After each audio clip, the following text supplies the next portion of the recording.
IT क्षेत्राची खरी परिस्थिती काय आहे सध्या? स्पेशलायझेशन करावंच लागतं. तर ऑनलाईन क्लासेस आणि ऑफलाईन क्लासेस याविषयी तुम्ही काय सांगाल? त्यामुळे ऑनलाईन किंवा ऑफलाईन यापेक्षा मला जॉब कुठून मिळेल? क्लासेसचे रेड फ्लॅग्स कोणते आहेत त्याविषयी काय सांग? म्हणजे तुम्ही फक्त आकडा सांगा, समोरचा होच म्हणेल. किंवा IT क्षेत्रात काम करणाऱ्यांचे जॉब AI मुळे जाऊ शकतात का? जिथे आपल्याला कम्युनिकेशन मॅटर करतं, बरं. हे जॉब कधी जाऊ शकत नाही. प्रत्येक कॅन्डिडेटकडे कोणते स्किल असले पाहिजेत? फ्लुएंट इंग्लिश पाहिजे. एक एक्सपिरियन्स लेटर देऊन सुद्धा जॉब मिळवतात. आज तुम्हाला ते आउटपुट नाही देता आलं तर समोरचा काय एवढा पगार देईल? जॉब भेटण्याची गॅरंटी आहे का? त्याला 100% काहीतरी प्लेसमेंट मिळतात. हाय हॅलो नमस्कार मंडळी, मी प्रीती. अनसीन मराठीच्या नव्या कोऱ्या पॉडकास्टमध्ये पुन्हा एकदा आपल्या सगळ्यांचं स्वागत करते. मंडळी, आज आपण IT क्षेत्राविषयी प्रॅक्टिकल डिस्कशन करणार आहोत. म्हणजे काय तर सध्याच्या तरुणांना IT क्षेत्रात खरंच संधी उपलब्ध आहेत का? IT क्षेत्रामध्ये करिअर करणाऱ्या प्रत्येक कॅन्डिडेटसाठी कोणते स्किल जास्त महत्त्वाचे आहेत? तसेच IT क्षेत्रात सध्या जे फ्रॉड होत आहेत, वेगवेगळे स्कॅम होत आहेत, ज्यामुळे खेडेगावातून येणाऱ्या विद्यार्थ्यांचं नुकसान होतं आहे, तसंच प्रत्येकाचा कल जो IT क्षेत्राकडे वाढत आहे त्याविषयी काही गैरसमज आहेत, त्याबद्दल आज आपण सखोल चर्चा करणार आहोत. आणि त्यावर चर्चा करण्यासाठी आज आपल्यासोबत आपल्या स्टुडिओमध्ये उपस्थित आहेत पुणेरी पॅटर्नच्या सारिका बुतारे मॅम. मॅम, सगळ्यात आधी अनसीन मराठीमध्ये तुमचं खूप खूप स्वागत आहे. नमस्कार. तर आपण IT क्षेत्राविषयी बोलतोय, त्याच्या वेगवेगळ्या गैरसमजांविषयी बोलतोय, स्कॅमविषयी बोलतोय, पण सगळ्यात आधी आपण IT क्षेत्राविषयी समजून घेऊयात, कारण आज प्रत्येकाचा कल IT क्षेत्राकडे जास्त आहे. त्यामुळे हे IT क्षेत्राची खरी परिस्थिती काय आहे सध्या? खूप चांगला प्रश्न तुम्ही विचारला आणि याच्यातूनच आपण स्टार्ट करूयात. तर बघा, ITचं अट्रॅक्शन असण्यामागं पहिली गोष्ट आहे की IT मध्ये एक लक्झरीज लाईफ भेटते.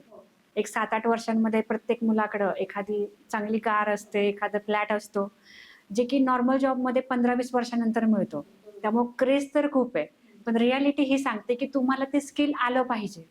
जसं की मेकॅनिकलचा जॉब आहे, तुम्ही नॉर्मल डिप्लोमा केला तर तुम्हाला आरामशीर जॉब मिळतो, जास्त काही डिफिकल्टी नसते. बट तोच जॉब जर IT मध्ये मिळवायचा आहे तर तुम्हाला स्पेशलायझेशन करावंच लागतं. म्हणजे फक्त डिग्रीवरती जॉब मिळेल हे आशा धरण्यापेक्षा त्याचं अपग्रेडेशन करून मग IT मध्ये, मग त्याच्यामध्ये इंग्लिश आलं, तुमचं कोडिंग स्किल आलं, नंतर HR राऊंडचे क्वेश्चन्स आले, हे बऱ्याच गोष्टी आल्या. तर वास्तविकता ही सांगते की IT मध्ये जॉब्स भरपूर आहेत, पण तुम्हाला ते नॉलेज असलं पाहिजे आणि जर ते नसेल तर तुम्ही ते अपग्रेड केलं पाहिजे. ही आत्ताची वास्तविकता आहे. बरोबर.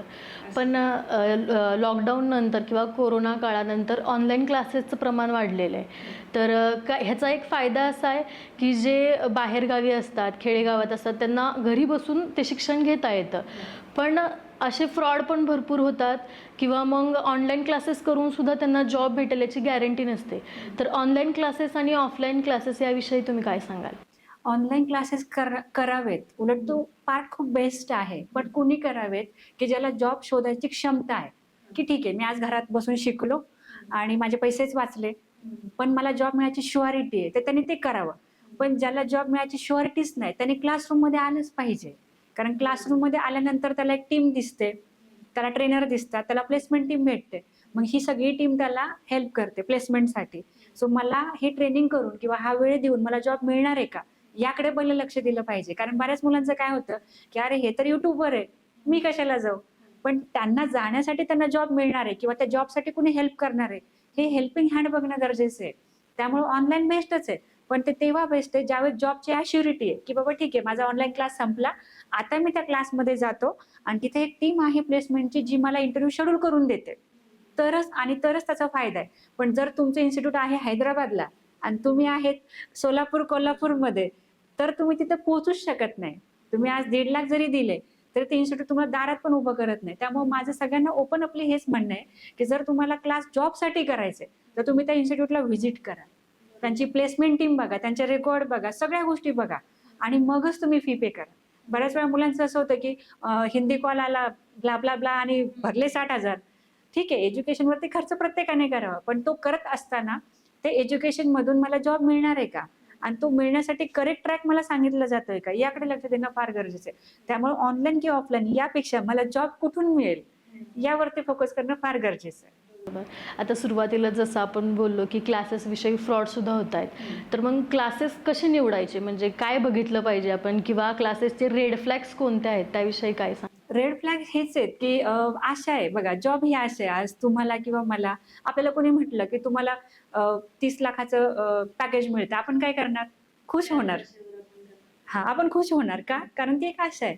ही आशा दिली जाते समोरून, की बस तू 4 महिन्याचा वेळ दे, तुला एवढं पॅकेज मिळेल, तेवढं मिळेल. आपण आपली क्षमता ओळखली पाहिजे. मला माझी कॅपॅसिटी ओळखण्याचे खूप चांगले फिल्टर आहेत. जसं की 10वी ला मला 80% अबोव्ह आहेत, 12वी ला 80% अबोव्ह आहे, डिग्रीला 80% अबोव्ह आहे. मी फार सिन्सिअर आहे. मला मिळू शकतं.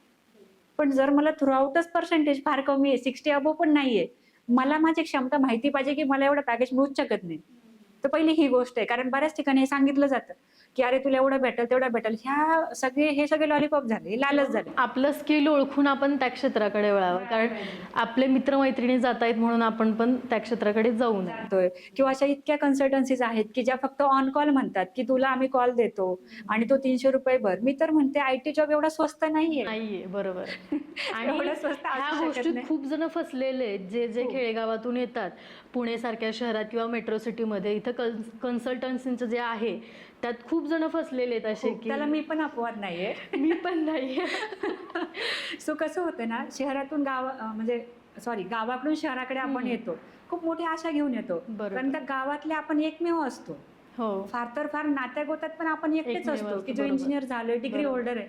खूप आशा असतात आणि आपले खूप म्हणजे तारीफ झालेली असते, की हो. "अरे, तूच लय बेस्ट आहे." मग इथं आलं की आपल्याला जॉब पाहिजे असतो का? कारण आपल्याला घरच्यांना ही गुड न्यूज द्यायची असते. मग ह्या सगळ्या गडबडीत 4-5 कन्सल्टन्सीजला फसल्याशिवाय माणूस नाही त्यात. स्किलवरती हां, येत नाही. बरोबर. आणि मग ज्यावेळेस तो जातो, बघतो, "अरे, खरंच हे काही कामाचं नाहीये, मला हे आलं पाहिजे." प्रत्येक कंपनी बरोबर. इंटरव्ह्यूमध्ये सांगते, की "तुला हे येत नाही."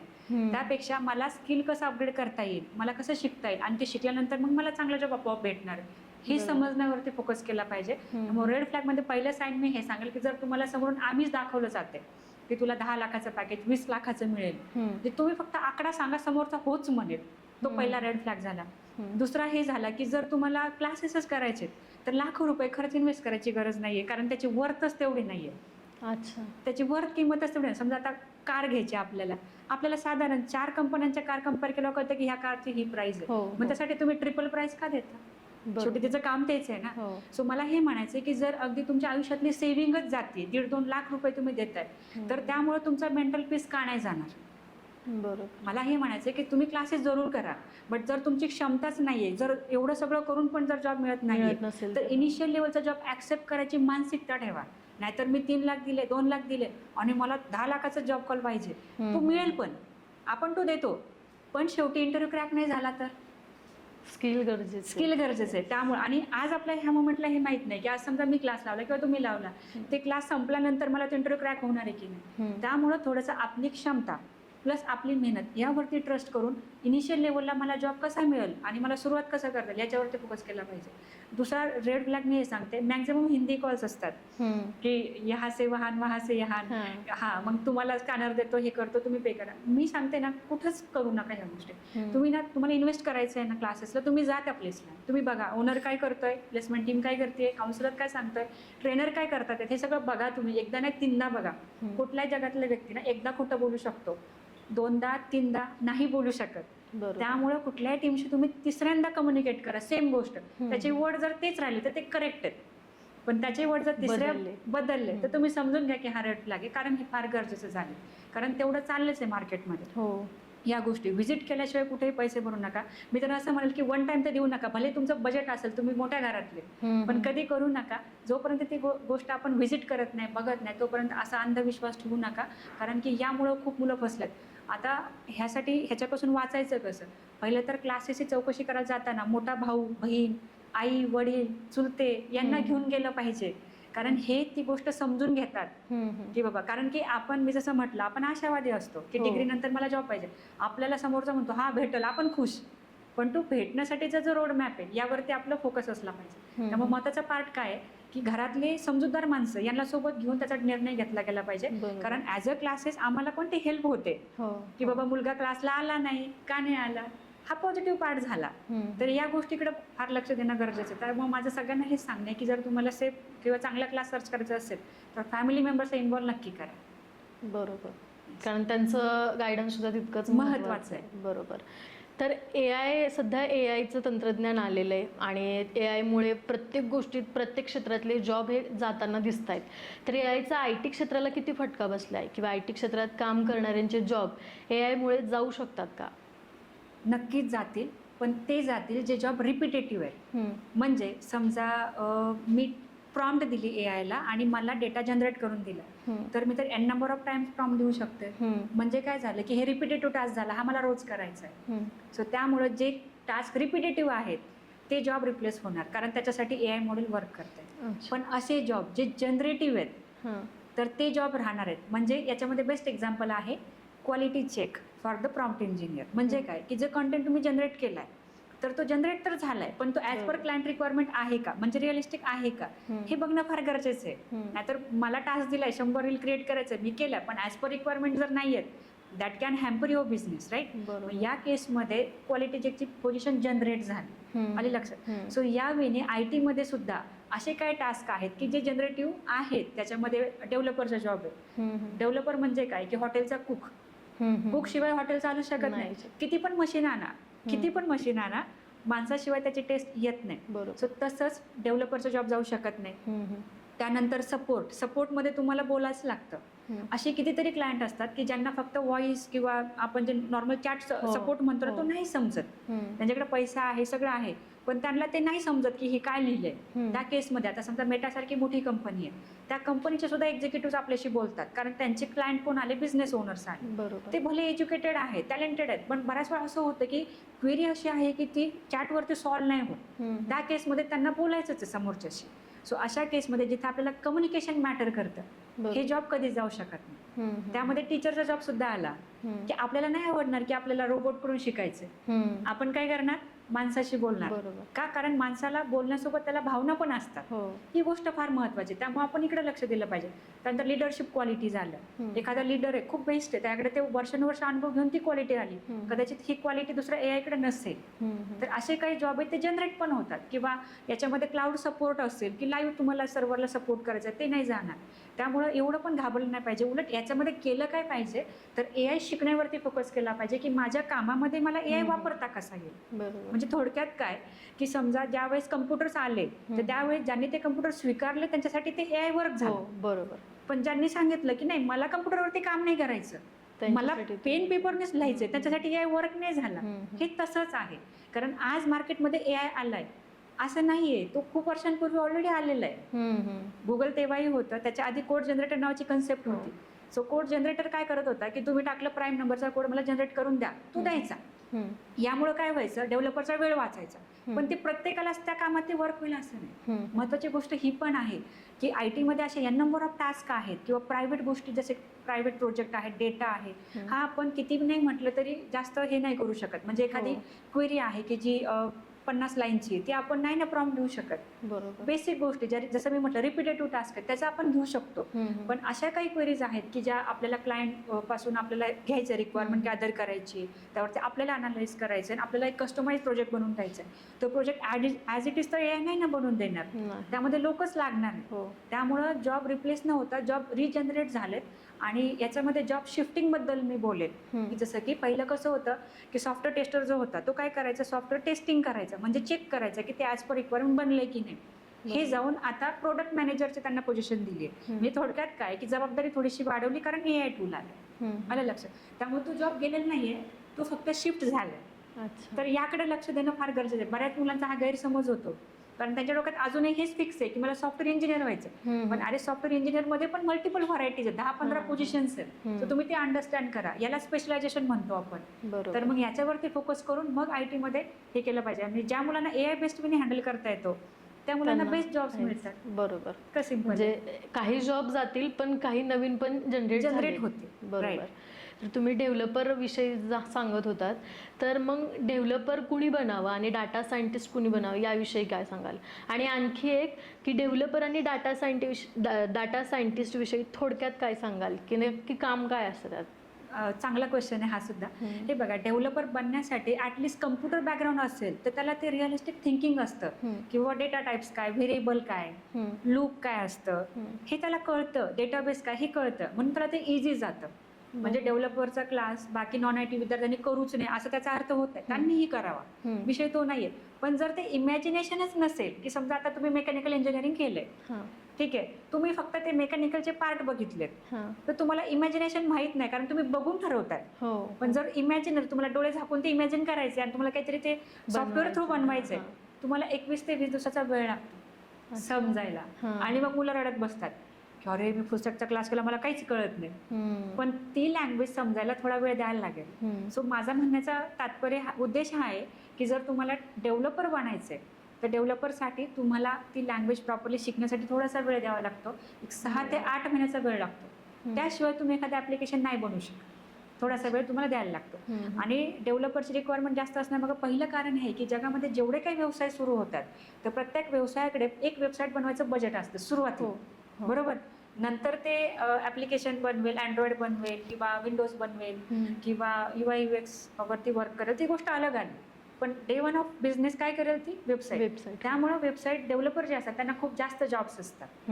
आणि जावा डेव्हलपमेंट असेल, पायथन, याच्यामधून पहिले तर वेबसाईट बनतात. त्यामुळे डेव्हलपरचं आपलं हे क्लिअर झालं.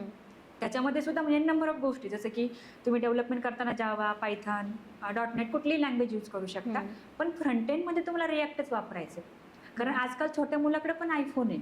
मग त्या मोबाईलमध्ये सुद्धा ती साईट चालली पाहिजे.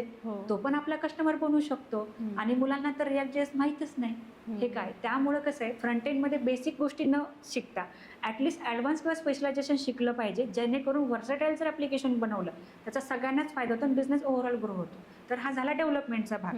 दुसरा आहे डेटा सायंटिस्ट. आता डेटा सायंटिस्ट ह्या शब्दामध्येच डेटा हा शब्द आहे. तुमच्याकडे जो काही डेटा ॲज अ बिझनेस आहे त्यावरती प्रोसेसिंग करून जर तुम्हाला तो बिझनेस जास्त रिजनरेट करायचा आहे किंवा टर्नओव्हर वाढवायचा आहे, तर तुम्हाला हे अंडरस्टँड करावं लागेल की डेटावरती मला कसं काम करायचं आहे. ठीक आहे, मग डेटा सायंटिस्ट काय करतो की जो काही डेटा आहे, समजा फॉर एक्झाम्पल ॲमेझॉनचं एक्झाम्पल घेऊया. ठीक आहे, आता ॲमेझॉन वर्ल्ड वाईड काम करते, बरोबर. मग त्यांच्याकडे डेटा कुठल्या गोष्टींचा आहे, जसं की कस्टमर्स आहे, प्रॉडक्ट्स आहे, वेंडर्स आहे, डिलिव्हरी बॉयज आहे. ठीक आहे, मग माझा एक प्रॉडक्ट एका वर्षभरात समजा दिवाळीच्या वेळेला काय जास्त सेल झाला याच्यावरून ते अनालिसिस करतात. आणि त्या डेटावरती असं वर्क करतात की समजा फॉर एक्झाम्पल या दिवाळीला महिलांनी लिपस्टिक खूप जास्त विकत घेतली, तर पुढच्या वर्षी त्या प्रॉडक्टवरती ते जास्त बजेट लावतात. म्हणजे पुढच्या वर्षी जास्त सेल होतो. थोडक्यात काय की एखाद्या कंपनीची प्रोडक्टिव्हिटी वाढवायची असेल तर डेटा सायंटिस्टसाठी तर लागतो. हे एक्झाम्पल झालं. त्यानंतर तुम्ही झोमॅटो किंवा स्विगीचं एक्झाम्पल घ्या, किंवा सगळ्यात बेस्ट एक्झाम्पल आपण उबर ओलाचं घेऊया. त्याच्यामध्ये कसं असतं, खूप पाऊस पडला की रेट हाय होतात. त्यांना कसं कळलं पाऊस पडतो आपल्या एरियात, आलं लक्षात. आता ऑफिस सुटलंय, समजा 6 वाजलेत, मग ऑफिस सुटल्यावर कॅबचा रेट कसा वाढतो हे त्यांना कसं कळतं. हे काम डेटा सायंटिस्टचं असतं. ते लोक हुशार असतात जे हे सेट करतात की वेदर कॅल्क्युलेशन किंवा वेदरचा अंदाज घेऊन त्या एरियासाठी तो रेट वाढवतात, जेणेकरून माणसाला कॅब बुक करणंच करणे. मग हे काय झालं, हे त्या बिझनेसला टर्नओव्हर जनरेट करणं झालं. हे डेटा सायंटिस्टचं काम. मग ज्या विद्यार्थ्याला डेटा सायन्समध्ये जायचे, काम करायचे, त्याला पहिलं तर तुम्हाला पायथन लँग्वेज शिकायला लागते किंवा R लँग्वेज शिकायला लागते. त्यानंतर मॅथमॅटिक्स स्ट्रॉंग असणं गरजेचं आहे. त्यामुळे बेसिकली ज्या मुलांचं स्टॅटिस्टिक्स बॅकग्राऊंड आहे त्यांना ते इझिली समजतं. इंजिनियर लोकांना समजतं किंवा अदर बॅकग्राऊंडवाल्यांना पण समजतं. तर त्याच्यामध्ये पहिला पार्ट आहे जसं डेटा कोण हँडल करतं, डेटा बेसिस करतात, एक लँग्वेज करतं आणि स्टॅटिस्टिक्स. ह्या तिघांचं कॉम्बिनेशन म्हणून डेटा सायन्स बनतं. त्यामुळे ज्याला डेटा सायंटिस्ट बनायचं, ह्याला तिन्ही गोष्टीवरती ॲट अ टाइम वर्क करावं लागतं, जे डेव्हलपमेंटमध्ये फक्त एका भाषेवरती होतं आणि डेटाबेसवरती होतं. इथं मॅथ्सचा पार्ट ॲडिशनल आला. त्यामुळे ज्या लोकांना जास्त इंटरेस्ट आहे डेटा सायंटिस्ट त्यांना मॅथेमॅटिक्सवरती थोडंसं वर्क करायलाच लागतं, कारण ते डायरेक्टली बिझनेस ग्रोथसाठी हेल्प करतात. म्हणून डेटा सायन्सला जास्त पॅकेज असतं. मग त्याच्यामध्ये पण अगेन स्पेशलायझेशन आहे, जसं की AI आहे, ML आहे, म्हणजे मशीन लर्निंग आहे. AI म्हणजे आर्टिफिशियल इंटेलिजन्स झालं. म्हणजे फॉर एक्झाम्पल की तुम्ही आता बल्क व्हॉट्सअप करा, तुमच्याकडे 1000 क्लायंट आहे, तुम्ही 500 केले की तुमचं व्हॉट्सअप बॅन होतं का, कारण कंपनीला म्हणायचं तुम्ही विकत घ्या आमचं, कारण तुम्ही बिझनेस चालवता. पण हीच गोष्ट जर एखाद्या डेव्हलपरनी अशी API बनवली की जी n नंबर ऑफ शूट करते ॲट अ टाइम, काय होईल, बिझनेसला फायदा होईल. मग हे API तो सेल करू शकतो n नंबर ऑफ बिझनेसेसला. आलं लक्षात. सो याला म्हणायचं AI for what, to connect with the client at the same time. So त्यामुळे अशा टाईपचे म्हणजे ह्या लेवलचे कामं करण्यासाठी डेटा सायंटिस्ट बनणं गरजेचं आहे. त्यामुळे जास्त पॅकेजेस आहे असं. अच्छा, खूपच मोठं होत आहे. पण आणि आता तुम्ही जसं सांगितलं की डेटा सायंटिस्ट आणि डेव्हलपरचं, तर ज्यांचा डिप्लोमा झाला आहे ते डिग्रीशिवाय डेव्हलपर होऊ शकतात का?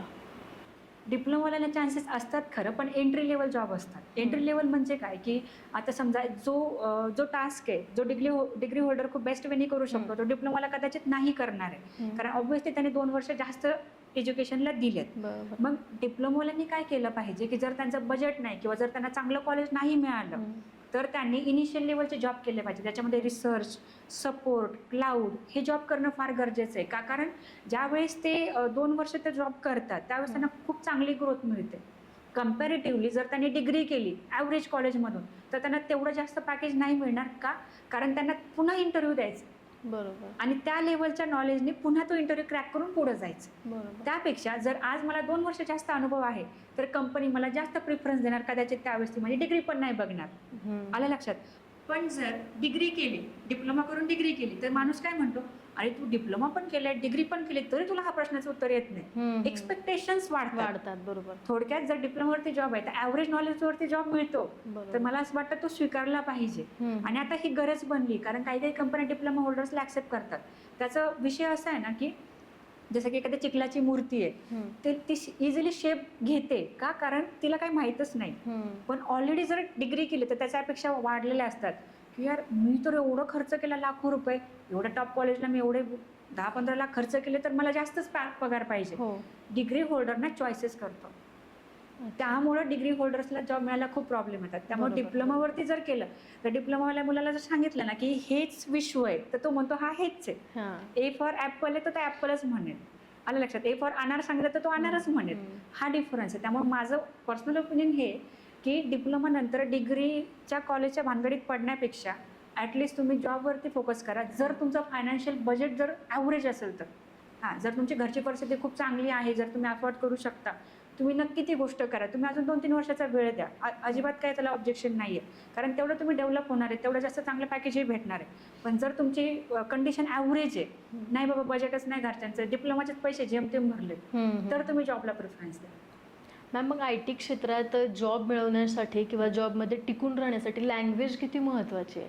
कारण मोस्टली असं म्हणतात की आय टी क्षेत्रात जायचं असेल तर इंग्लिश कंपल्सरी यायलाच पाहिजे, तर ते किती महत्त्वाचं आहे? ॲक्च्युली आय टीचा क्लायंट फॉरेन क्लायंट आहे, जसं की UK, US, युरोप. मग ह्यांची भाषा कोणती आहे? इंग्लिश. मग जर मला त्या क्लायंटला सर्व्हिस द्यायची आहे किंवा त्याचं मला काम करायचं आहे आणि त्याच्या बदल्यात मला लाखोंचं पॅकेज भेटणार आहे, तर ऑब्व्हियसली मला ती लँग्वेज शिकायलाच लागेल. कारण जर मला ती लँग्वेज येत नाही, तर मी क्लायंटशी बोलणार कसं, रिक्वायरमेंट कसं गॅदर करणार, मीटिंग मी कशा करणार, आलं लक्षात. त्यामुळे ती यायलाच पाहिजे. आणि इंग्लिश येणं फार रॉकेट सायन्स नाही आहे. महिनाभर जर मन लावून प्रिपरेशन केलं तर ऑब्व्हियसली येतच आपल्याला. आणि आय टीमध्ये सुद्धा काही ठराविक इंटरव्ह्यू राऊंड्स आहेत, एक 3-4 राऊंड्स. जसं की MPSC सोबत जर कम्पेअर केलं ना, तर त्या मानाने तर खूप सोपं आहे. म्हणजे तिकडं तर लोक 4-4 वर्ष वेळ देतात आणि आय थिंक 12-12 तास अभ्यास करतात. त्यापेक्षा आय टीमध्ये 2 तास जरी मन लावून केलं, एक 6 महिने फक्त, तरी सुद्धा आय टीमध्ये होतं. पण त्याला सातत्य पाहिजे. बरोबर. नाहीतर बिना कामाचं चालला मी संडेला फिरायला, असं करून उपयोग नाहीये. पण इंग्लिशमध्ये एकच मेन मिथ आहे, किंवा आपण ज्याला एक भीती म्हणतो, ती ही आहे की आपण ना डेली बोलत नाही, आपण टाळतो. कारण आपण घाबरतो की जर मी चुकीचं बोललं तर मला असं म्हणायचं, निडर होऊन जर आपण बोलत राहिलो ना, तर आपली इंग्लिश खूप जास्त इम्प्रूव्ह होते.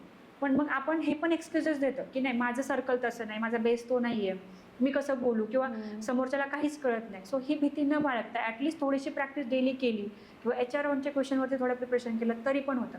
आणि मला सगळ्यांना ओपन आपली हेच सांगायचं की बेसिक HR राऊंड पुरतं जरी बोलात तरी आय टीमध्ये घेतात.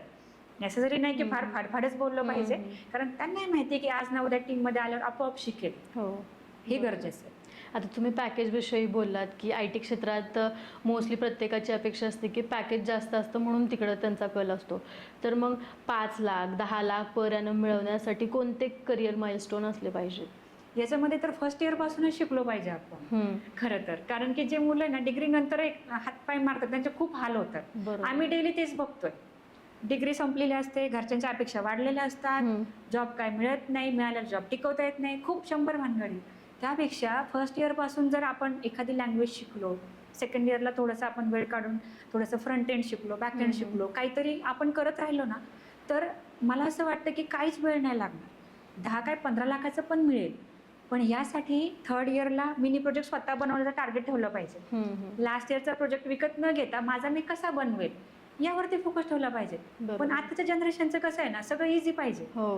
की मला डोक्याला त्रास नको, हम्म. मला ते विकत पाहिजे, कारण घरचे देतात पैसे. बरोबर. लिटरली लास्ट इयरला तर मुलांचे एवढे एक्सपेन्सेस होतात ना, म्हणजे घरच्यांकडून एवढे पैसे मागितले जातात, कारण प्रोजेक्टवाला म्हणतो एवढ्यात नाही होत, तो पैसे अजून वाढवून पाहिजे, मागतो. अजून पैसे वाढून पाहिजे. पण हे सगळं करून तरी काय फायदा? बरोबर. शेवटी तो प्रोजेक्ट सुद्धा एक्सप्लेन करता येत नाही मुलांना इंटरव्ह्यूमध्ये. सो माझं काय म्हणणं आहे की जर तुम्हाला खरंच 10-15 लाखाचं पॅकेज पाहिजे ना, तर फर्स्ट इयरपासूनच प्रिपरेशन केलं पाहिजे. बरोबर. आणि ना ह्या गैरसमजात नाही राहिलं पाहिजे की मला येईल का, मला येईल कसं, असा पॉझिटिव्ह विचार केला पाहिजे. मग आपण जर असा विचार केला तर आपल्यासमोर 10 ऑप्शन करण्याचे उभे राहतात. पण मी का करू म्हटलं की मग नाही करण्याचे 10 ऑप्शन तयार होतात. बरोबर. सो ह्या गोष्टी करणं गरजेचं आहे. आणि डिग्री नंतर एकही दिवस व्हायला न घालवता प्रत्येक विद्यार्थ्याने हे ठरवलं पाहिजे की प्रत्येक दिवस मी माझ्या पैशाने जगेल, माझ्या घरच्यांवरती मी अवलंबून. जसं मी माझी डिग्री संपलं, 1 रुपया घरच्यांचा नव्हता घेतला. पहिले 3.5 वर्ष बिफोर माय मॅरेज 3.5 वर्ष मी पुण्यामध्ये राहून खाऊन स्वतः पोट भरत होते. त्यावेळेस माणसाला हे रिअलाइज होतं की नाही यार, पैसे कमवणं किती अवघड आहे. बरोबर आहे. एखाद्या लकी स्टुडंटला मिळतो चांगला जॉब, त्यांनी खुश राहावं, पण ज्याला नाही मिळत ना त्याने त्याची स्टोरी कधी सांगावी की किती स्ट्रगल असतं. सो त्यासाठी हे ठरवून घेतलं पाहिजे. आणि हेच गोष्ट आपल्याला पुढच्या लेवलला घेऊन जाते. नाहीतर काय, घरचे देतात मी घेतोय. लिटरली काय 25-25 वर्षाची मुलं अजूनही आईवडिलांच्या जीवावरती आहेत. किंवा चला घरचे पैसे पाठवतात मग मी करतोय, निवांत चाललंय सगळं, असं नाही केलं पाहिजे. या 1-2 गोष्टी जर केल्या ना तर आरामात चांगलं पॅकेज भेटतं. बरोबर. पण मॅम असे भरपूर तरुण वर्ग आहे की जे चांगल्या कॉलेजला ॲडमिशन घेऊन पास आउट होऊन क्लासेस वगैरे करून सुद्धा त्यांना जॉब मिळत नाही. मग त्यांचं कुठं चुकते नेमकं? आता यामध्ये मी असं म्हणू शकत नाही की क्लासची चूक आहे, आणि मी असंही म्हणू शकत नाही की विद्यार्थ्याची चूक आहे. खरं तर ही 2 वे प्रोसेस आहे. तेवढा इगरनेस त्या मुलामध्ये पण पाहिजे, त्याने क्लासचा दरवाजा पण ठोकला पाहिजे. आणि क्लासने सुद्धा प्रामाणिकपणे काम केलं पाहिजे की बाबा तुला ट्रेनिंग देतो तर मी प्रॉपरली दिलं पाहिजे, किंवा ॲटलिस्ट जॉब कॉल अरेंज तरी केलं पाहिजे. जर ह्या दोन्ही गोष्टी इक्वल असतील ना तर त्याला जॉब मिळाल्याशिवाय राहत नाही. पण मेन मुद्दा काय आहे की क्लासच्या साईडने कसं होतं की ट्रेनिंग दिलं प्रॉपरली आणि मग त्यानंतर सांगितलं जातं की बाबा हा कॉल आहे, तो कॉल आहे, किंवा कधी कधी त्याच्यामध्ये डिले होतं. समजा आता दिवाळीमध्ये कॉल जास्त नसतात, हे आधी प्रायर नोटवरती सांगितलं गेलं पाहिजे. जसं आम्ही आमच्या स्टुडंटला सांगितलं होतं की दिवाळीमध्ये कॉल नसतात बरं का, सगळे याच्यावर दिवाळी सेलिब्रेट करतात, तुम्हाला काही कॉल भेटणार नाही, आपल्याला दिवाळीच्या आधीच प्लेस व्हायचंय. लिटरली मुलं एवढं सिन्सिअरली करतात आहे. दिवाळीच्या आधी आय थिंक धनत्रयोदशीपर्यंत मुलं क्लासला होते की मॅमनी सांगितलंय दिवाळीमध्ये कॉल नसतात, आपल्याला आधीच प्लेसमेंट घ्यायची. लिटरली 1-2 मुलं प्लेस येऊन गेले सिरियसली. पण हे प्रायर इन्फॉर्म केलं गेलं पाहिजे. आणि मुलांच्या साईडने काय असलं पाहिजे की तुम्ही फक्त कॉल द्या मी जातो. आजकाल काय झालंय, खाईल तर तुपाशी नाही तर उपाशी. यांना पाहिजे 10 लाखाचा कॉल, पडले 54%, कसं काय भेटतील? सो रिअलिस्टिक अपेक्षा जर ठेवल्या तर मग क्लासमधून जॉब का नाही भेटणार? मला असं म्हणायचं की तुम्ही ना सगळ्या कॉलला जा, अगदी फ्री इंटर्नशिपला जा, तुम्ही 3 ऑफर लेटर जमा करून ठेवा. आणि त्या ऑफर लेटरवरती पुढे निगोशिएट करा की माझ्याकडे बघा 3 ऑफर लेटर, तुम्ही हुशार आहे ना, ॲग्री, मग ते जमा करा. आणि त्याच्यावरती अजून जास्त कसं पॅकेज मिळतं हे करा, पॉझिटिव्ह वेने टर्न अराउंड करा. पण तुम्ही असं डिमांड जर करायला गेलात ना की मला 10 लाखाचं पाहिजे किंवा 5 लाखाचं पाहिजे, तर समोरचा क्लासवाला हसतो. तो काय म्हणतो, तुला तर 50% पडले थ्रूआउट, तुला कसं काय भेटते? मग हा जो गॅप आहे ना, हा कव्हर होण्यासाठी थोडंसं अंडरस्टँडिंग स्टुडंटचं पाहिजे, थोडंसं अंडरस्टँडिंग क्लासेसचं पाहिजे. आणि हा जर गॅप कव्हर झाला तर मला नाही वाटत कुणी बेरोजगार राहील. ही म्युच्युअल अंडरस्टँडिंग असलं पाहिजे. यामुळं थोडंसं प्रॉब्लेम होतात. आणि मुलं पण क्लास संपलं लिटरली वर्ष गावाला गायब होतात की शेतात गेलो होतो, सण साजरे केले, लग्न होतं, कारची डिलिव्हरी होते. ही कारण नाहीत. लिटरली तुम्हाला सांगू का, गणपतीच्या वेळेस गणपती बुडवायचा म्हणून काही मुलांनी जॉब ॲक्सेप्ट नाही केले. बापरे, सिरियसली. मी एक रील पण बनवली इन्स्टावरती की माझी स्टुडंट आहे, तिला सिलेक्ट केलं गेलं आणि तिला आम्ही सांगितलं की तुझं जॉईनिंग आहे, तर ती बोलली की नाही मी गावाला आले. म्हटलं ठीक आहे, तू वापस आल्यावरती कर. नाही म्हणे गणपती बुडवल्यावरच येणार आहे. So she loss her job. मग हा जर ॲटिट्यूड असेल तर मग असं नाही ना केलं पाहिजे. जर आपल्याला आज गरज आहे तर सण तर दरवर्षीच येणार आहेत. बरोबर. पण जर आम्हाला जर जॉब भेटला तर प्रत्येक सण चांगला बनणार आहे. बरोबर. हे माइंडसेट असला पाहिजे. आणि तोच माइंडसेट आता कुठेतरी कमी होतोय, म्हणजे सिरियसनेस नसावं बहुतेक त्या गोष्टींचा. मॅम, IT क्षेत्रात हाय पेईंग जॉब मिळवायचा असेल तर प्रत्येक कॅन्डिडेटकडे कोणते स्किल असले पाहिजे, ते जास्त गरजेचे आहेत की ते असेल तर तुम्ही जास्त पॅकेजचा जॉब मिळवू शकता? फ्लुएंट इंग्लिश पाहिजे. त्यानंतर ॲप्टिट्यूड टेस्टमध्ये कुठलेही क्वेश्चन असू द्या, within a half second, I mean or half minutes हम्म. सॉल्व करता आला पाहिजे. अच्छा. त्यानंतर कोडिंग स्किल एवढं भारी पाहिजे की एक गोष्ट ॲट अ टाइम चांगली जमली पाहिजे. हम्म. म्हणजे आपण जेला भेळ म्हणतो ना ती नको पाहिजे. जसं की हे पण येतं, ते पण येतं, ते पण येतं, एवढं सगळं न करता एकच गोष्ट पण एक्सलंट, जसं की perfect फ्रंट त्या एंड गोष्टीत. परफेक्टच पाहिजे. हम्म. आणि त्यानंतर HR राऊंड क्वेश्चन, बस या 4च गोष्टी परफेक्ट पाहिजे. खूप चांगल्या लेवलचा जॉब मिळतो. हम्म. पण प्रॉब्लेम काय होतो ना की आपल्याला ना एक आपल्या मराठी संस्कृतीत सवय झाली आहे की ना आपण ना फुकटचे सल्ले घेतो, हम्म. शेजाऱ्यांचे, पाजाऱ्यांचे, गावातल्यांचे. आणि मग कोणी पण काही पण सांगतो की अरे हे चांगले आहे, तू हे कर, तुला C++ नाही आहेत, अच्छा तुला DSA नाही आहेत, अच्छा तुला जावा नाही आहेत. हम्म. आपण काय करतो ना, आपण सगळ्यांचं ऐकतो, सगळंच करतो आणि कशातच परफेक्ट नाही बनत. बरोबर. ॲट अ टाइम जर एकच गोष्ट पिक करून चाललो ना आपण, तर त्याच्यातच मास्टर बनू, त्याच्यातच चांगलं पॅकेज मिळू शकतो. बरोबर. आणि हे करणं गरजेचं आहे. हम्म. आता मी तुम्हाला बेस्ट एक्झाम्पल देते, डेटाबेस. जसं की आपला SQL डेटाबेस सिम्पल, हम्म. एकच डेटाबेस जर 6 महिने जर प्रिपरेशन केलं, त्याच्यामध्ये सुद्धा 6 लाखाचे स्टार्टिंग पॅकेजेस आहेत. हम्म. आपल्या प्रेशर मुलाला माहीतच नाहीये, कारण कोणी हे सांगतच नाही त्यांना. कारण त्यांनी पण कुठून तरी ऐकलेलं असतं की अरे हे चांगलं, ते चांगलं. सो मला असं म्हणायचं आहे की जे शिक्षण सल्लागार आहेत त्यांचा ॲडवाईस घेणं फार गरजेचं आहे. हम्म. आपले सल्लागार कोण आहेत? आपले शेजारी. ते कशाला चांगला सल्ला देतील? बरोबर. त्यामुळे IT मध्ये जर हायेस्ट पेइंग खरंच चांगलं पॅकेज पाहिजे असेल तर फ्लुएंट इंग्लिश सुधारण्यावरती फोकस केला पाहिजे. आज जर माझं इंग्लिश ॲव्हरेज आहे तर चांगलं होण्यावरती मी फोकस केला पाहिजे. दुसरं ॲप्टिट्यूड टेस्टला न घाबरता ती देण्यावरती फोकस केला पाहिजे, कारण त्याच्यातला पॅटर्न सेम आहे. Hmm. Date and time calculations, statistics असेल किंवा रिलेशनशिप, असे ठरलेले टॉपिक्स आहेत. त्याच्या बाहेरचं कुठलेच विश्व नाही आहे. त्यावरती आपण प्रिपरेशन केलं पाहिजे. आणि लिटरली 1ली ते 12वी पर्यंतच मॅथ्स असतं त्याच्यात. माणूस त्यालाच घाबरतो. हम्म. पण हे न करता ते प्रिपरेशन केलं पाहिजे. आणि त्यानंतर कोडिंगमध्ये एकच गोष्ट ॲट अ टाइम परफेक्ट. त्यानंतर लास्ट आहे HR राऊंड. एवढं सगळं येतं तर खरं, पण काम करता येणार आहे का? मानसिकता आहे का काम करायची? बरोबर. UKUSचा क्लायंट आहे, 4 तासांनी शिफ्ट चेंज होते, आय मीन पुढं मागं असते 4 आवर्सनी.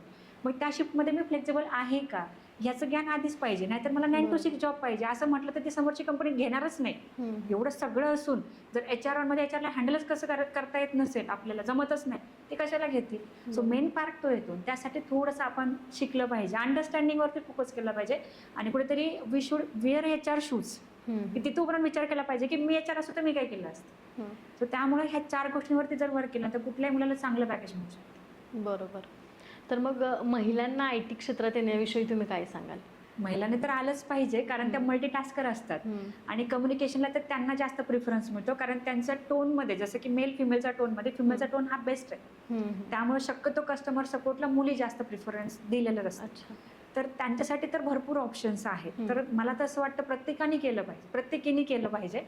पण ते होतं ना की आता लग्न झालं लवकर, मग बरोबर. मुलं, हां. मग परत दुसरं मूल, मग परत नको बाई, मग हे सगळं न करता मला असं वाटतं की थोडंसं हेल्पिंग हँड बनलं पाहिजे. कारण कुठलाच नवरा असा नाही की ज्याला कमवणारी बायको नको आहे. बरोबर. आणि आत्ताच्या काळात तर नाहीच आहे तसं. हा, तो अजून खुश होतो की नाही ठीक आहे तू कर, मी पण. म्हणजे जसं की आता आपले नरेंद्र मोदी नेहमीच सांगतात की आत्ताचं इंडियाचं यूथ काय म्हणतंय, असं ते बोलतात की मागे एका भाषणात मी नेहमी सांगते हा इन्सिडन्स, की ते हे बोलत होते की समजा आता हजबंड वाईफ घरात हॉलमध्ये बसले, चर्चा करतात, तर त्यांच्या चर्चेमध्ये असं येतं की अरे आपला हा घरातला TV फार छोटा आहे आपल्या लग्नात मिळालेला, चल तुझे थोडे पैसे, चल माझे थोडे, आपण मोठा आणू, हम्म. किती भारी कल्चर बनेल. पण तो तेवढाच राहतो जर एकटाच कमवत असेल तर. बरोबर. आणि आता हे नाही राहिलेलं, म्हणजे मेल डॉमिनन्सी नाही राहिलेली. महिलांना पण खूप, आता जसं भाग्यश्री हॉटेलचं मी एक्झाम्पल देईल. हम्म. ऑब्व्हियसली इतका मोठा माणूस आहे पण हो. बायकोला घेऊनच जातो, कारण तो त्याला लक्ष्मी मानतो, हो. तिला, बरोबर. आणि ती लक्ष्मी नेहमी पुढंच घेऊन जाते, कारण ती आलेली लक्ष्मी सांभाळून पण ठेवते, तिला वाढवते पण. बरोबर. सो प्रत्येक महिलेने IT शिकलं पाहिजे. कारण मी जेवढं ऑब्झर्व केलं ना, माझ्या क्लासमध्ये जेवढ्या लेडीज येतात, स्पेसिफिकली हाऊसवाईफ, प्रत्येक जण प्लेसमेंट घेऊन गेले. हम्म. कारण त्यांना ना एक प्रेशर असतं की अरे माझ्या नवऱ्याने माझ्यावर ट्रस्ट केलाय, मला तो पूर्ण करायचा, मला तो ब्रेक नाही करायचा. हम्म. त्या खूप सिन्सिअरली एफर्ट टाकतात आणि कुठल्याही जॉब कॉलला जातात सुद्धा. हम्म. म्हणजे मी हे सगळ्यांना आवर्जून सांगेल की लिटरली लेटेस्टमध्ये ज्या मुली प्लेस झाल्या, तर त्याच्यामध्ये एक मुलगी आमची पिंपरी चिंचवडवरून रोज यायची. हम्म. डेली हडपसरमध्ये 1.5 तासाचं डिस्टन्स आहे. हम्म. आणि घरात आय थिंक 2 वर्षाचा मुलगा आहे त्यांचा, तर ते सासूबाई सांभाळायचे त्यांचा. म्हणजे एवढं. आणि आत्ता सध्याच्या सिच्युएशनमध्ये एक मुलगी अशी आहे की जिचे हजबंड पोलीस खात्यात कामाला आहेत. हम्म. ते एका ठिकाणी राहतात, एका ठिकाणी ती क्लासमध्ये येण्यासाठी क्लासच्या जवळ राहते रूम करून. आणि तिचा जो मुलगा आहे, तिचं जे बाळ आहे, ते त्यांच्या आईकडे राहतं. म्हणजे क्लासेससाठी 3 लोक फॅमिलीतले 3 ठिकाणी राहतात. आणि ती मुलगी लिटरली एवढी हुशार आहे, म्हणजे तिचं ज्यावेळेस तिचं डिग्री पूर्ण झाली तिच्या कॉलेजचा सत्कार केला होता, एवढी ती हुशार होती. म्हणजे एवढा सपोर्ट आहे मुलींना. मग मला असं म्हणायचं की जर आपल्याला तो सपोर्ट मिळत नाही ना, तर तो मिळवायला लागेल. बरोबर. कुठेतरी सासू सासरे किंवा नवऱ्यांच्या समोर आपल्याला बसून बोललं पाहिजे की यार थोडीशी जर हिंमत केली ना, तर कदाचित मी खूप हेल्पिंग हँड बनेल ह्या फॅमिलीचा. हा प्रयत्न करणं गरजेचं नाही तर आयुष्यभर मला सपोर्ट मिळत नाही किंवा माझ्याच्याने होत नाही हे करून आपला वेळ निघून जातोय आणि मग शेवटी काहीच नाही. तर त्यापेक्षा जर लाईफ थोडीशी लक्झरियस किंवा चेंज करायची असेल तर थोडंसं आपल्याला पुढच्या लेवलला जायचं लागतं. बरोबर. तर आपण बघतोय जसं की AI मुळे म्हणा किंवा बाकीच्या गोष्टींमुळे IT क्षेत्रात सतत काही ना काहीतरी बदल होतात. तर पुढच्या 5 वर्षात IT क्षेत्रात अजून कोणते बदल होऊ शकतात असं तुम्हाला वाटतंय? जसं की आता IT मध्ये चेंज झाला म्हणजे तो चेंज एक तर डोमेस्टिक लाईफमध्ये होतो किंवा इंडस्ट्रीमध्ये होतो किंवा इन्फ्रास्ट्रक्चरमध्ये होतो. ठीक आहे. सो आता एक्झाम्पल मी देताना हेच देईल की समजा रिअल इस्टेटचं एक्झाम्पल जर घेतलं आपण, तर आता समजा पहिल्या काळात बटनवाल्या डोअरबेल होत्या. ठीक आहे. आता थोडंसं व्हिडिओवाले आले. हो. कदाचित काही वर्षांनी आपल्या कारमध्ये दिसेल किंवा मोबाईलमध्ये दिसेल घराच्या बाहेर कोण आहे. थोडंफार वेगळं येईल ना 5 वर्षांनी. सो जेवढं जास्त ऑटोमेशन येतं ना अपकमिंग इयर्समध्ये, तेवढी टेक्नॉलॉजी पुढच्या लेवलला जाते. आणि आपल्याला काय करायचं, आपल्याला फक्त अपग्रेड करायचं, इतकं सिम्पल आहे. आपल्याला काही विशेष वेगळे एफर्ट टाकायचे असं नाही आहे. समजा मी जर आज एक डेव्हलपर आहे आणि जर एक लँग्वेज यूज करून मी माझं काम करतोय, तर मी त्याच्यावरतीच न थांबता मी त्याच्यामध्ये काय लेटेस्ट आलं हे शिकलं पाहिजे. That is called as a upgradation. हे जर नसेल ना तर तो जॉब गेल्याशिवाय राहत नाही. त्यामुळे IT मध्ये सतत शिकावं लागतं. असं नाही होत की मला जॉब मिळताना C++ वर मिळाला तो पुढचे 15 वर्ष त्याच्यावर राहिला, कारण मग पगार तेवढाच राहतो. पण जर ग्रोथ हवी असेल, जर होम ऑटोमेशन किंवा चांगल्या प्रोजेक्टवरती काम करायचं असेल तर आपल्याला अपग्रेड करावं लागतं. आणि पुढच्या 5 वर्षामध्ये खूप चांगलं ऑटोमेशन येईल किंवा AI इतक्या नेक्स्ट लेवलला जाईल की AI यूज करून, म्हणजे अलग अलग टाईपचे AI तर येतीलच, पण ते यूज करून अजून जास्त ॲक्सेसिबिलिटी वाढेल असं मला वाटतं. त्यामुळे मला असं वाटतं की त्याची भीती न बाळगता थोडंसं अपग्रेडेशनवरती फोकस केला पाहिजे आणि ॲज अ फ्रेशर मला पहिला जॉब कसा मिळेल यावरती लक्ष दिलं पाहिजे. बरोबर. मॅम, आता आपण न्यूज वगैरे बघतोय की ट्रम्पनी भरपूर असे कायदे आणलेले आहेत ज्यामुळे भारतातल्या लोकांना आता परदेशात जाणं जरा अवघड झालेलं आहे. मग ज्यांना आता IT क्षेत्रात म्हणा किंवा विविध क्षेत्रातल्या व्यक्तींना बाहेर जाऊन जॉब करायचा असेल तर या गोष्टींचा त्यांच्यावर किती परिणाम झाला आहे? नक्कीच. आता H1B विजाची गोष्ट जर आपण केली तर त्यांनी हे टाईट करून ठेवले खूप. आणि अजूनपर्यंत तरी म्हणजे ही जी गोष्ट त्यांची आहे की बाबा अमेरिकन ओरिजिनच्या ज्या कंपन्या आहेत त्यांनी अमेरिकन्सला जॉब द्या, याच्यावरती अजून फायनल अंमलबजावणी झालेली नाही आहे. पहिली गोष्ट. आता ट्रम्प अमेरिकेसाठी खूप चांगला आहे पण कदाचित जगासाठी तो चांगला असू शकत नाही एव्हरी टाईम. आता याच्यामध्ये जर आपल्याला असं करायचं आहे फॉर एक्झाम्पल की बाबा ॲज अ ट्रम्प त्याला येऊनच द्यायचं नाही कोणाला, पण याच्यामध्ये ही वास्तविकता समजून घेतली गेली पाहिजे की जर अमेरिकेतल्याच माणसाला जर तिथे जॉब करायचा आहे तर तो कदाचित कॉस्टली जाऊ शकतो त्या बिझनेसला. कसा की समजा एखादा इंजिनियर आहे, त्याला इंडियामध्ये इंजिनियर होण्यासाठी कदाचित कमी खर्च येईल पण त्याला अमेरिकेत इंजिनियर होण्यासाठी कदाचित जास्त खर्च येईल. तर तो काय करणार, जास्त एक्सपेक्टेशन्स ठेवणार. आणि बिझनेस हा नेहमी प्रॉफिट्सवरती चालतो मॅडम. तो प्रॉफिटचाच विचार करतो. आता मला सांगा IT मध्ये अशी कुठली कंपनी जी MNC नाही आहे? मॅक्झिमम कंपन्या MNCज आहेत. आता MNCचा अर्थ काय होतो की त्या कंपनीच्या ठिकठिकाणी ऑफिसेस असतात. सो आता एखाद्या कंपनीने जर ठरवलं की मला माझं हेडक्वार्टर म्हणजे माझं ओरिजिन अमेरिकेचं रजिस्ट्रेशन न ठेवता मला चायनाचं ठेवायचं, त्यांना कितीसा वेळ लागेल? नाही लागणार एवढा. नाही लागणार. मग त्यांनी ठरवलं की आमची चायना बेस्ड कंपनी, तर ट्रम्पचं काय चालणारच नाही, कारण बिझनेस हा प्रॉफिट्सवरती चालतो. सो ज्या ज्या ठिकाणी प्रॉब्लेम्स आहेत त्या त्या ठिकाणी बिझनेसेसला सोल्युशन्स पण आहेत. पण अजूनही जे H1B विजाचा जो प्रॉब्लेम चालू आहे त्याच्यावरती अजूनही फायनल अंमलबजावणी झालेली नाही मला असं वाटतं. आणि यामध्ये लोकांनी काय केलं पाहिजे, या गोष्टीला घाबरून न जाता आपले जे इंडियन ओरिजिनच्या ज्या कंपन्या आहेत त्यांना प्रिफरन्स दिला पाहिजे. जेवढं आपलं इंडियाचं जर टॅलेंट इथे राहील ना, जसं की आता परप्लेक्झिटीने त्यांचं लाईक ब्राउझर प्लस AI हे सगळं लॉन्च केलं. That is a Indian origin company. आपल्या इथल्या आय थिंक हैदराबादच्या मुलांनी ते लॉन्च केलेलं आहे. इतका छान रिस्पॉन्स येतोय. म्हणजे लोकांनी सुद्धा गो फॉर लोकलच केलं पाहिजे. जसं टाटाचं आहे लोकल, व्होकल फॉर लोकल, हेच केलं पाहिजे. याच्यासाठी मी हा सल्ला देईल सगळ्यांना. पण बेसिकली प्रत्येकाचे ड्रीम असतात की मला जायचं आहे फॉरेनला वगैरे, हे सगळं करायचं आहे.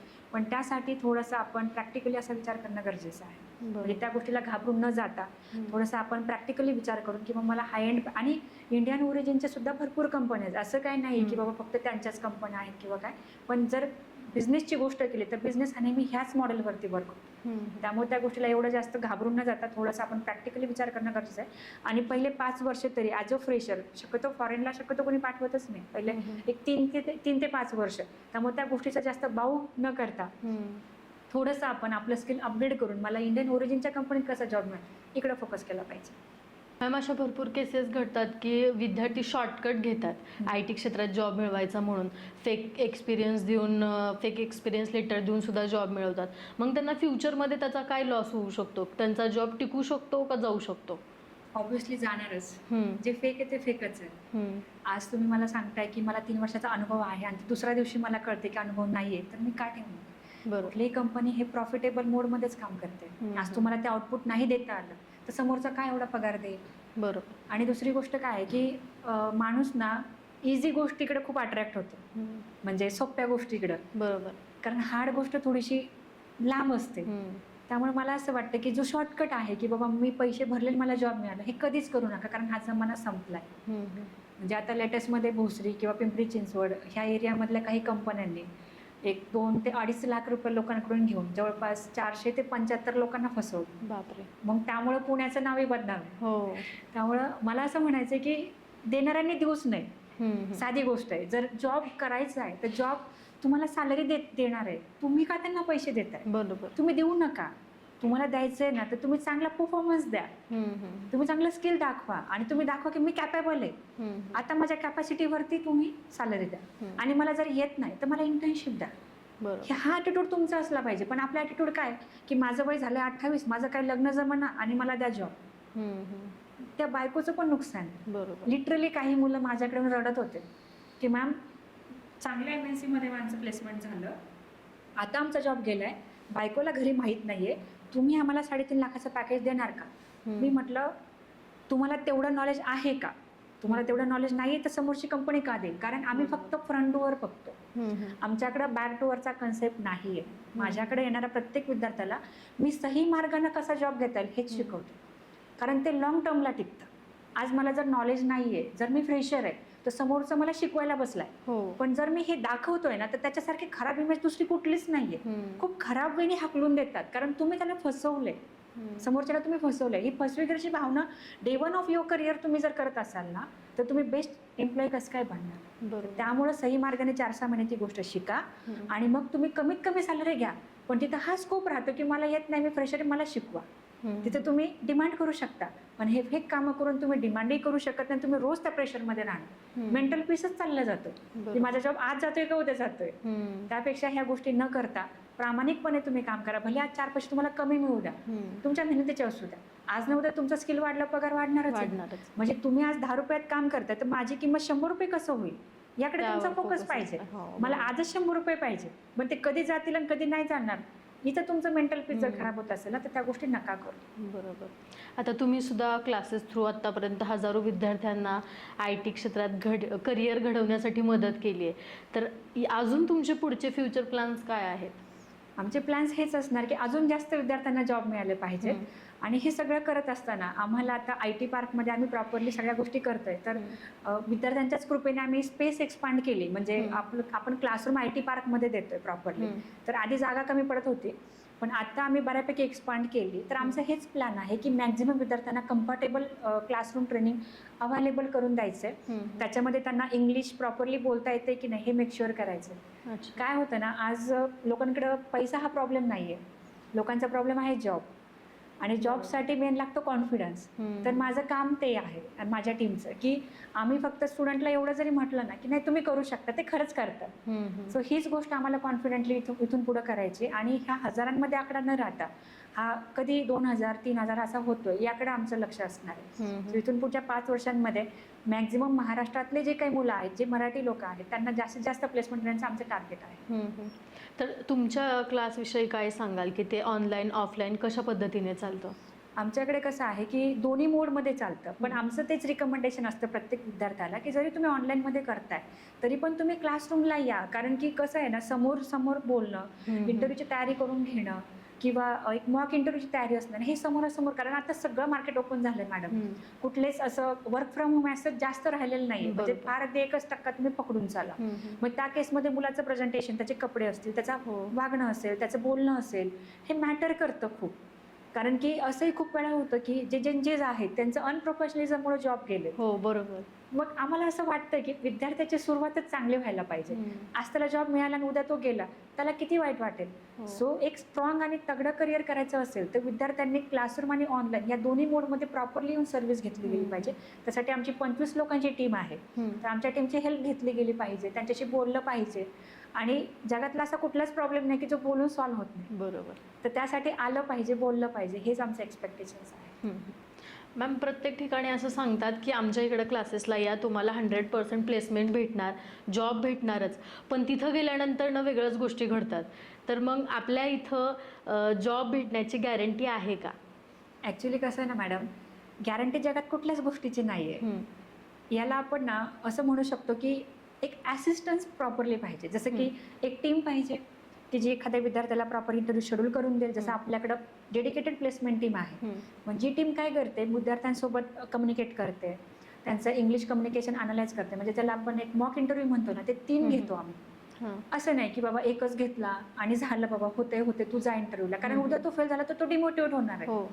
त्यामुळे आपण 3 घेतो, ते पण 1.5 तासाचे असेसमेंट घेतो, जेणेकरून काय होतं ना, विद्यार्थ्यांचं प्रॅक्टिस होऊन जाते. त्यानंतर ज्यावेळेस ते इंटरव्ह्यूला जातात ना, त्यांना इंटरव्ह्यूमध्ये काहीतरी येतं. थोडक्यात काय की पहिल्याच इंटरव्ह्यूमध्ये सिलेक्ट तर नाही होत कोणी, पण ते काहीतरी लर्निंग घेऊयात की चला मला हे 4 इंटरव्ह्यू मधले क्वेश्चन नाही आले, पुढच्या वेळेस मी चांगला अभ्यास करतो, पुन्हा रिशेड्यूल करून देणं, हे काम आमच्या टीमचं असतं. बरोबर. कारण की इथे हे लिमिट नाहीये. 1 इयरच्या सर्व्हिसमध्ये मुलं अनलिमिटेड इंटरव्ह्यू कॉल घेऊ शकतात. हे फक्त बोलण्यापुरतं नाही, हे रिअलिस्टिक आहे. मग याच्यामध्ये इंटरव्ह्यू होतोय की नाही हे इम्पॉर्टंट आहे. बऱ्याच ठिकाणी काय होतं ना, तुम्हाला फक्त लिंक मिळतात, लिंकिंगची लिंक, नोकरीची लिंक. हे लिंकने काय होत नाही हो मॅडम. खरं तर इंटरव्ह्यू झाला पाहिजे, याकडे माझ्या टीमचा खूप फोकस असतं आणि ते आम्ही एक्झिक्यूट करतो. यामुळे काय होतं की विद्यार्थी ना अलर्ट होतो की बाबा माझा इंटरव्ह्यू झाला पण मला हे नाही आलं, पुढच्या वेळेस तो चांगला अभ्यास करतोय. असं 4-5 वेळा झालं ना, तो आपोआप प्लेस होतो नंतर. त्यामुळे हे गरजेचं झालंय. बऱ्याच ठिकाणी कसं आहे की तुला नाही येत मग तू जा, पण आज तो एवढ्या आशेने आपल्याकडे आलाय, त्याला जॉब हवाय IT सारखा, त्याने एवढी मेहनत घेतली आणि आज जर त्याला 4 गोष्टी येत नाही म्हणून आपण त्याला म्हणतो की तुला येत नाही, तर कुठेतरी आपलं स्वतःचं पण फेल्युअर आहे. सो असं न करता, ठीक आहे तुला हे येत नाही ना, मग तुला काय बेस्ट येतं, तर अच्छा तुला डेटाबेस येतो का, ठीक आहे आम्ही त्यावरती कॉल देतो. हे काम माझी टीम करते की त्या मुलाच्या क्षमतेप्रमाणे त्याला कॉल देणं, त्याच्या कॅपॅसिटीप्रमाणे त्याला प्लेस करणं, हे काम करते. त्यामुळे सक्सेसफुल प्लेसमेंट्स आहे. आणि असं होत नाही की समजा 12ची बॅच आहे, प्रत्येकच जण प्लेस झाला, असं होत नाही. काही मुलांना त्या बॅचमध्ये पहिल्या 2 इंटरव्ह्यूमध्ये नाहीच होत प्लेसमेंट, हार्डली 2 होतात. मग बाकीच्या 10 मुलांचं कसं असतं, पुन्हा जातील इंटरव्ह्यूला, पुन्हा जातील. आणि 2 असे असतात की जे कुठेच प्लेस होत नाही, 10-12 ठिकाणी सुद्धा.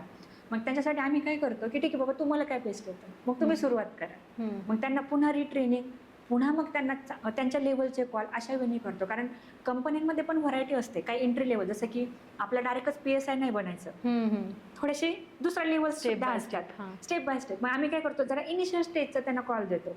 डायरेक्ट PSI म्हटलं की मग अजून 8 महिने थांबायला लागतील, तेवढा वेळ त्या मुलाकडे पण नाही. त्यामुळे त्याची करिअर, IT करिअरची सुरुवात कशी होईल याकडे आमच्या प्लेसमेंट टीमचा फोकस असतो, जेणेकरून त्याला 100% काहीतरी प्लेसमेंट मिळतात आणि तो पण त्याच्या लाईफमध्ये सॅटिस्फाईड राहतो. हे काम आमची टीम करते. म्हणजे तुमच्याकडून तर प्लेसमेंट देण्याचा 100% ट्राय होतच, पण विद्यार्थ्यांनी पण जॉब मिळवण्यासाठी तेवढे कष्ट घ्यावेच लागतात. आणि हे मोटिवेटेड ठेवायचं, आणि त्याला थ्रूआउट जर्नी मोटिवेटेड ठेवायचं काम माझं असतं. जसं की मी महाभारत असेल, रामायण असेल, ह्या जमान्यात सुद्धा जेंजेसला मी तेच शिकवते. त्याचा उद्देशच हा आहे की भले तुमच्या लाईफमध्ये जास्त प्रॉब्लेम्स येऊ द्या, पण तुम्ही अभ्यास करा. का? कारण चांगल्या गोष्टीला वेळ लागतो, मेहनतीशिवाय फळ मिळत नाही, हे सांगणं माझं काम असतं. तेवढं जरी त्यांना दर आठवड्याला सांगितलं तरी ते मोटिवेट राहतात आणि कुठे ना कुठे ते प्लेसमेंट घेऊन जातात. बरोबर. असं तर अशा पद्धतीने आपल्याला मॅडमने IT क्षेत्राविषयी सखोल मार्गदर्शन केलं. ज्यांना IT क्षेत्रात करिअर करायचं आहे त्यांनासुद्धा मॅडमने चांगल्या गाईडलाईन्स दिल्या की त्यांनी काय केलं पाहिजे, कोणत्या स्किलवर काम केलं पाहिजेत. आणि ह्यात जे फ्रॉड होत आहेत त्यापासून कसं वाचलं पाहिजे याविषयी सुद्धा मॅडमने आपल्याला सांगितलं. तर हा व्हिडिओ प्रत्येक विद्यार्थ्यांपर्यंत तसंच पालकांपर्यंत नक्की शेअर करा आणि या व्हिडिओविषयी मॅडमने दिलेल्या माहितीविषयी तुम्हाला काय वाटलं आम्हाला कमेंटमध्ये नक्की सांगा. व्हिडिओ आवडला असेल तर लाईक करा आणि अशाच नवीन नवीन माहितीसाठी मॅडमसारख्या व्यक्तिमत्वांना पुन्हा पुन्हा भेटण्यासाठी अनसीन मराठीच्या यूट्यूब चॅनलला सबस्क्राईब करायला विसरू नका. धन्यवाद.